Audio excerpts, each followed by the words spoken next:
All right. Earlier this chapter, we had inductive reasoning.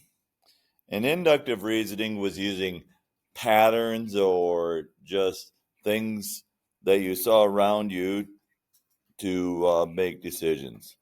Now we're going to get into deductive reasoning, which you're using given and previously known facts to reach a logical conclusion.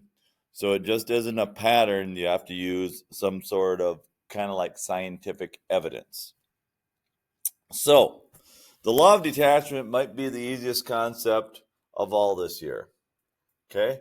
The law of detachment says if P leads to Q, or if the hypothesis leads to a conclusion, and that's true, and then the hypothesis is true, then that makes the conclusion true.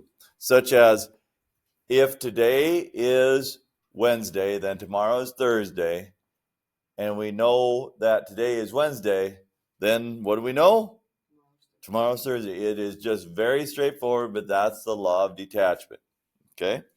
So if we look at it, if Alicia scores 85 or greater on her test, she'll learn an A as her final grade. Alicia scores an 89 on her test. What can we conclude? She'll get an A as her final grade. I mean, it is very straightforward. If a number is a factor of 8, then it's a factor of 64. 2 is a factor of 8, then what do we know? 2 is a factor of 64. There we go. That's the law of detachment. Very straightforward. The law of syllogism says if one thing leads to a second thing and a second thing leads to a third thing, then eventually the first thing will lead to the third thing. That's the law of syllogism. So it's a law of logic that states that given two true conditionals with a conclusion of the first being the hypothesis of the second, there exists a third true condition having the hypothesis of the first and the conclusion of the second. Really, really long. Sorry, Hat. You're going to get writer's cramp on this one.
All right.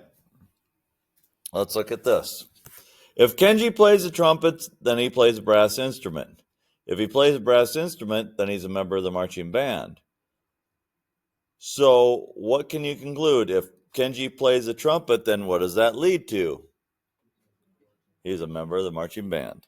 Yep, he's a member of the marching band. What conclusions can you draw from the following statements? If you're climbing a mountain with an altitude of 28,500 feet or higher, then you are on the tallest mountain above sea level on Earth. If you're on the tallest mountain above sea level on Earth, then you are on Mount Everest. You're climbing a mountain of an altitude of 29,000 feet. Where are you? On Mount Everest. Okay, so straightforward thinking here. If you live in Atlanta, then you live in Georgia. If you live in Georgia, then you live in the United States. Amelia lives in Atlanta, so no, she lives in Atlanta. So then eventually you get to she lives in the United States. Okay, because we already said then you live in Georgia. So yeah, um, some of the questions will be a little strange that you'll see today. Okay, they lead you around a little different way, but I will put this assignment out, so you'll have two assignments, so you'll have two quizzes on Friday. But then I don't think we'll have a new assignment on Friday. We'll just have two quizzes, and that's it. And then we'll start with the next section next week on Your Nay Day, Monday. Okay, there we go.